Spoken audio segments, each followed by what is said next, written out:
नमस्कार, आप देख रहे हैं पर्वत जन डिजिटल। आपके साथ मैं हूं मीनाक्षी सा। उत्तराखंड को अगर हम आप घपलों की राजधानी या फिर फर्जीवाड़े की राजधानी भी कहना शुरू कर दें तो कुछ गलत नहीं होगा। ये राज्य अब कुछ इस तरीके का हो गया कि आए दिन कोई ना कोई घपले की जो सूचना है वो हम लोगों को मिलते रहती है। अब ऐसे ही वीडियो का जो मामला आपने सुना होगा, UKSSC लंबे समय से चल रहा है। 7 तारीख को आपको रैली भी देखने को मिल जाएगी। वहीं दूसरा मामला आपने विधानसभा में जो बैकलॉग भर्तियां हुई थी वो भी सुना होगा। इस सब चीज़ के लिए 2 लोग हमारे साथ हैं जिन्होंने प्रमुखता से अपने अपने मामलों को उठाया है, लेकिन दोनों मामले भ्रष्टाचार से जुड़े हैं। इस पर दोनों लोग जुड़े हुए हैं। मैं बात करूं UKSSC मामले को उठाने वाले बॉबी पवार जी की, और दूसरी तरफ विधानसभा सचिवालय भर्ती घोटाले को उठाने वाले कनक धनेजी जी की। तो सर, आप दोनों का स्वागत है। एक तरफ हमारी उत्तराखंड की सरकार जो UKSSC मामले में पूरा जोर लगाती है कि जांच हो और जो भी आरोपी हैं वो सामने आए, वहीं खुद दूसरा मामला जो कि सचिवालय और विधानसभा भर्ती घोटाले को लेकर हुआ है, उसमें खुद सरकार के द्वारा घोटाला किया जाता है, बैकलॉग की भर्तियां की जाती है, फर्जीवाड़ा किया जाता है। अब इसमें ट्विस्ट ये है कि उसकी विज्ञप्तियां भी जारी नहीं होती।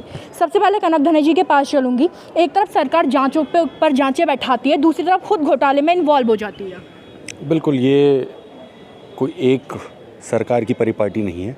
लगातार मुझे लगता है जितने भी विधानसभा में अध्यक्ष नियुक्त हुए हैं, बने हैं, लगभग सभी ने इस तरीके की बैकडोर एंट्री अपने लोगों की, अपने चहेतों की करवाई है, और मोटे रूप से इसमें पैसा चला है। इस समय भी जब चुनाव चल रहे थे, क्योंकि ये भर्तियां तब की थी, 25 से 30 लाख प्रति भर्ती में इन्होंने लिया है, एक व्यक्ति से, एक आवेदनकर्ता से।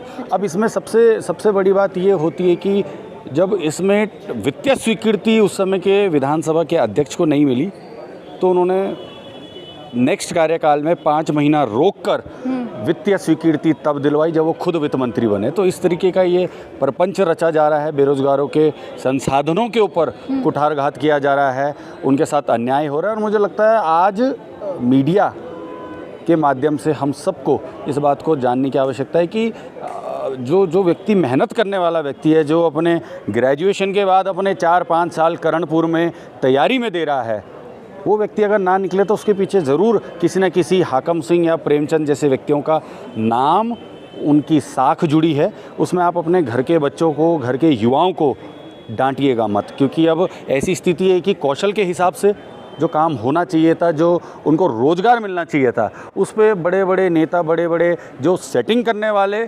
ऐसे दलाल बैठे हुए हैं, वो कहीं ना कहीं आपके बच्चों का जो हक है वो मार रहे हैं। तो मुझे लगता है ये बड़ा संवेदनशील उत्तराखंड के बेरोज़गारों के लिए मुद्दा है, जहाँ बेरोज़गारी का दर इतना ज़्यादा है, जहाँ पर सम्मानित रूप से समय पे तनख्वाह नहीं मिल पाती है, जहाँ पर कोई ऐसा लेबर लॉ नहीं है, कोई इस तरीके का प्रावधान नहीं है, लीगल कंप्लायंसेस नहीं है कि रोज़गार होगा तो मिनिमम वेज कितनी होगी, मिनिमम वेज होगी तो उसके लिए कहाँ पे ट्रिब्यूनल होगा, लेबर ऑफिसर क्या बात करेगा, अगर पार्टियाँ उसमें इन्वॉल्व हैं, जो थर्ड आउटसोर्सिंग एजेंसी होती है, उनका क्या रोल रहेगा, कितना % वो काटेंगे। तो तमाम ऐसी चीज़ें, और ख़ासकर ऋषिकेश इस बात का केंद्र रहा है, क्योंकि इससे पहले एम्स में भी भर्तियों को लेकर CBI की जाँच हुई, हालांकि उसमें पकड़ा अभी तक कोई नहीं गया। और उसके बाद उसी ऋषिकेश से निकलते हुए जो तमाम, जो अगर आप 72 लोगों की लिस्ट देखेंगे तो लगभग 15 से 16 लोग उसमें ऋषिकेश के हैं। जी बिल्कुल, इस सवाल पे आऊँगी। गोविंद सिंह कुंजवाल जी ने 158 लोगों को बैकडोर के द्वारा भर्ती किया था। प्रेमचंद्र अग्रवाल जी ने 72 लोगों को भर्ती किया था। विज्ञापन भी इसके लिए जारी नहीं किए गए थे। अपने सगे संबंधी, अपने जानने वालों को इस तरीके से जब अगर नौकरियां मिलते रहेंगी, और ये ऐसा नहीं है कि पहले संज्ञान में नहीं होगा, मामला उठता है, हाईलाइट होता है, दूसरे मामले को दबाने के लिए एक और मामला खड़ा कर दिया जाता है। बिल्कुल, मुझे भी कहीं ना कहीं लगा UKSSC के बाद नेताओं के ही द्वारा विधानसभा भर्ती घोटाला खोल दिया गया, और हम लोग कहीं ना कहीं डाइवर्ट हो रहे हैं। आज इस बात को समझिए कि गोविंद सिंह कुंजवाल जी ने भी भराड़ी सैंड के नाम से लगभग 158 भर्तियां करी, और उसके बाद मुश्किल से तब से 1 या 2 सत्र गैर सैंड में हुआ होगा, और फिर से यहाँ पर 72 भर्तियाँ हो जाती हैं। अब आप लगाएं कि कितना कार्मिक की इनको आवश्यकता है, कितने लोगों की इनको आवश्यकता है कि ये लोग भर्तियाँ तो कर रहे हैं पर काम और आउटपुट शून्य के समान है। अच्छा, इसी पे एक सवाल और ले लेती हूँ मैं आपसे, फिर पवार जी के पास चलेंगे। रितु खंडूरी जी ने अब इस पर जांच बैठा दी है। और बोला कि 1 महीने के अंदर जांच की रिपोर्ट चाहिए। आपको क्या लग रहा है कि वो अपना जो दायित्व है, काम है, जिसको जांच सौंपी गई है, क्या वो सब लोग सफ़ेदपोश नेताओं में हाथ डाल पाएंगे? क्योंकि साफ साफ तो पता है कौन क्या गड़बड़ी कहाँ पर चल रही है। देखिए, किसी रिटायर्ड जस्टिस के नेतृत्व में अगर इस कमेटी का गठन होता तो जो उसकी क्रेडिबिलिटी है उस पर कोई सवाल नहीं उठता, पर अब सामान्य लोगों के कंधों पर ये भार डाल दिया है कि आप जाकर विधानसभा अध्यक्ष जी को गोली मारिए, पूर्व विधानसभा, तो ये बहुत बड़ी बात है।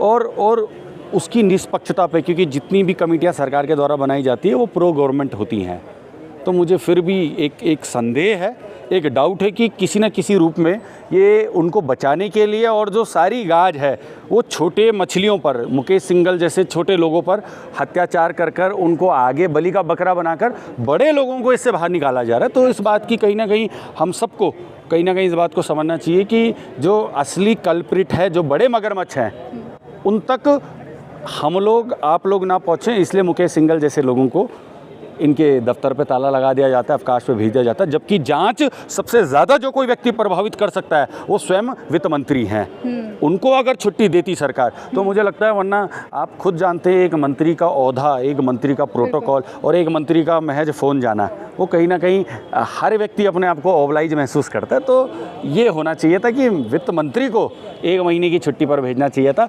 कैबिनेट तत्काल बुलाकर विधानसभा अध्यक्ष जी को, मुख्यमंत्री जी से अनुरोध करना चाहिए था कि आप वित्त मंत्री को 1 महीने की छुट्टी पर भेज दें, किसी ऑफिशियल टूर पर भेज दें, ये होना चाहिए। अभी आपने सुना कि कनक धनई जी ने क्या कहा, कहीं ना कहीं उन्होंने कहा है कि छोटी मछलियों को चारा बनाया जा रहा है, लेकिन इसलिए नहीं कि बड़ी मछली को पकड़ा जाए, बल्कि बड़ी मछली को भगा दिया जाए। आपको भी अपने वाले केस में यही सब बिल्कुल देखने को यही मिल रहा है। अब 34 गिरफ्तारियाँ, उसके बाद कुछ इनामी बदमाश, जो इतनी बड़ी चैन है, उस चैन के ऊपर शय किसका है? सबसे बड़ी बात तो ये है, बिना किसी शय के तो ये चैन इतनी बड़ी बनती नहीं, होता भी तो अलग अलग टुकड़ों में होती है, पर ये चैन की कड़ियाँ तो आपस में जुड़ी हुई है। और इन कड़ियों को जोड़ने वाला और उनको संरक्षण देने वाला है कौन?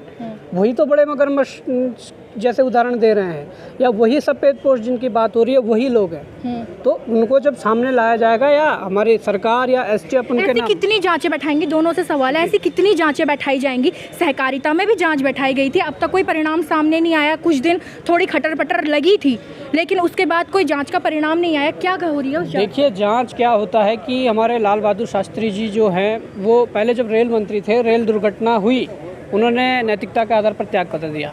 अब आप जांच बिठा रहे हो, जिस विभाग की जांच बिठा रहे हो, उस मंत्री को आप पद पर बनाए हुए हैं, जो वो जांच को प्रभावित नहीं करेगा। अगर धन सिंह जी के सहकारिता, स्वास्थ्य विभाग में, उच्च शिक्षा में इतने बड़े घोटाले उजागर हुए हैं, आप तत्काल प्रभाव से उन्हें एक बार दरकिनार करिए, उसके बाद वहाँ जांच समिति गठित कीजिए और उस जांच को करवाइए। अगर वो पद पर ही रहेंगे मंत्री, तो जांच को प्रभावित तो करेंगे, डेफिनेटली करेंगे, क्योंकि वो कैबिनेट मंत्री है। तो इस तरह की जांचें जो 22 सालों से चलती आ रही है, इस तरह की समितियाँ 22 सालों से बनती आ रही है, परिणाम क्या निकला? कुछ नहीं। यहाँ पलायन रोकने के लिए पलायन आयोग बनाया जाता है, पलायन आयोग, मतलब नाम ही ऐसा दिया जाता है कि जिससे और पलायन हो जाए। तो इस तरह की समितियां तो बनाई जाती है। तो ये बड़ा दुर्भाग्य है उत्तराखंड का। इसमें मैं कह देना चाहता हूं कि ये जो जांचें हैं, जिस पर भी आरोप प्रत्यारोप लगते हैं, उनको दरकिनार करके ऐसी जांचें करनी चाहिए। जी, उत्तराखंड में लगातार कोई बड़ा घोटाला होता है। एक छोटा सा उदाहरण देती हूँ। बड़े से बड़ा घोटाला होता है, बहुत समय उसका नाम चलता है, मीडिया में आता है, अखबारों में आता है, नेशनल न्यूज़ तक बनता है, बड़ी बड़ी हेडलाइंस आती हैं, जांच एजेंसियां बैठा दी जाती हैं। उसके बाद परिणाम ये निकलता है, जिस समय रिपोर्ट पेश करने की बारी आती है, ना वो रिपोर्ट होती है, ना वो जांच एजेंसियां होती है। सबसे बड़ी बात होती है, जो जांच एजेंसी करने वाले अधिकारी होते हैं वो खुद गायब हो जाता है। तो उत्तराखंड में कोई एक अभी ये सारी चीज़ें नहीं निकली, घोटाले बहुत समय से हो रहे, लेकिन अब ये हो रहा है कि अब घोटाले खुलते जा रहे हैं। अब ऐसी शायद ही कोई वैकेंसीज़ बची हैं जिसमें कोई घोटाला ना हुआ हो। लगातार लोगों की तरफ से हमें कमेंट्स आ रहे हैं, लगातार लोगों की तरफ से हमें बातें की जा रही हैं, इस मामले में मैडम घोटाला हो रहा है, सर इस मामले में घोटाला हो रहा है। मीडिया इस बात को उठाए, मीडिया तब उस बात को उठाएगी। मैं ये सभी लोगों से भी कहना चाहूँगी, जब आप लोग एकजुट होंगे और अपनी बात सामने रखेंगे, ऐसे लोगों के साथ, ऐसे युवाओं के साथ आप लोग आएंगे, कनक धनई जी जैसे या फिर बॉबी पवार जी जैसे, जो उत्तराखंड में हो रहे घोटालों के खिलाफ एक मुहिम शुरू कर रहे हैं, एक स्वच्छ उत्तराखंड बनाने की तरफ अपना कदम आगे रख रहे हैं। तो फिलहाल अभी मेरे साथ इतना ही। दोनों को आपने सुना, कॉमेंट्स में आप हमें बताइएगा। तब तक देखते रहेगा परवत जन डिजिटल।